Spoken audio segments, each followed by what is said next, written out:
जय गुरु जी, शुक्राना गुरु जी। ओम नमः शिवाय। शिव जी सदा सहाय। ओम नमः शिवाय। गुरु जी सदा सहाय। जय गुरु जी। सारी संगत को जय गुरु जी। आंटी जंगल जी को जय गुरु जी। संगत जी, बात यह है कि मुझे पर पहले दिन से ब्लैक मैजिक हो रहे हैं। मेरी एक बार देवरानी की बेटी बीमार हो गई तो हम हाल पूछ ही लेते हैं। तो मैंने फोन पर हाल पूछा तो मेरी सास को और मेरी देवरानी को मुझसे बहुत प्रॉब्लम है। उन पर जो भी विपदा आती है तो उनको लगता है कि ये विपदा इसके बच्चे पर भी आए, इसके पति पर भी आए, और जो इसके पास खुशियां वो हम छीन लें। उनके अंदर आग लग जाती है।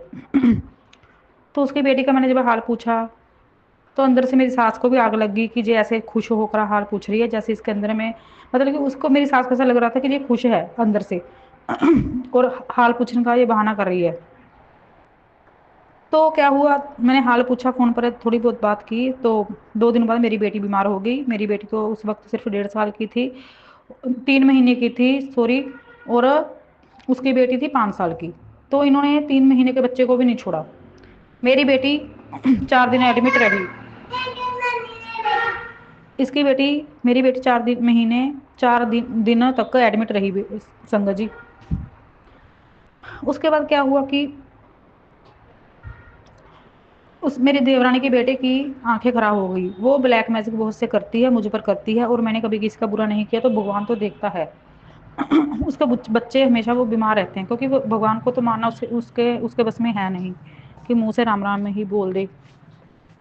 तो मैंने अपनी सास को वैसे ही पूछ लिया कि वो अपने बेटे को दवाई दिलवा रहे थे आंखों की, क्या फर्क पड़ा आंखों को कुछ। इस बात पर भी मेरी सास को अंदर से आग लग गई। ब्लैक मैजिक तो ये करती है। मेरी सास ने मेरी आंखों पर ऐसा कष्ट डाला, मेरी आंखों को ना तो जब मैं चश्मा लगाती हूँ ना तो चश्मे के साथ मुझे सेटिस्फाई होती हूँ, मुझे चक्कर आते हैं। ना मैं चश्मा लगाकर मुझे अच्छा लगता है, ना ही चश्मा उतार कर। इन्होंने मेरे आंखों पर इतना ब्लैक मैजिक कर दिया संगत जी। और अब से मेरी देवरानी की बेटी फिर से बीमार हो गई। तो मेरे पति ने हाल चाल पूछा तो मैंने नहीं पूछा। मेरे पति को पता था कि ये हाल चाल नहीं पूछेगी, तो इसने मुझे कहा भी नहीं कि तू हाल चाल पूछ, क्योंकि मुझे पता था कि सारी नेगेटिविटी मेरे ऊपर आ जाएगी। और मेरी सास का फ़ोन भी आया मेरे चाचा ससुर के पास कि मुझसे बात करवा दो, ये हाल चाल पूछ लेगी, और मैं उस वक्त नहाने चली गई। तो इस तरह से गुरुजी ने मुझे तो बचा लिया संगत जी।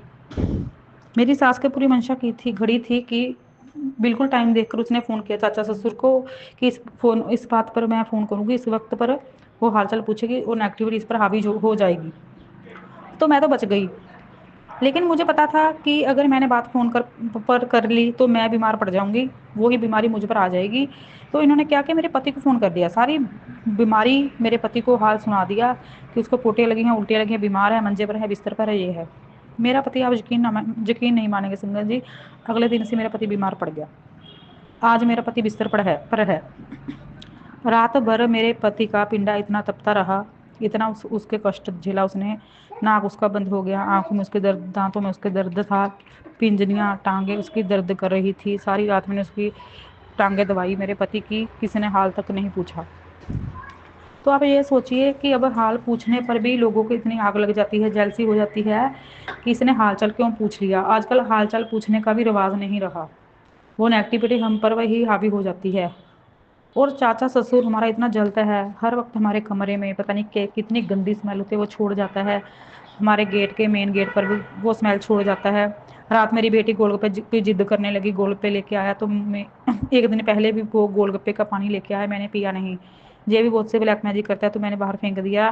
कल फिर गोलगप्पे लेके आया, उस पानी में पता नहीं ये क्या मिलाकर लेके आया। मेरे खाने का मन नहीं था लेकिन मैंने गोलगप्पे अपनी बेटी के साथ खा तो लिए।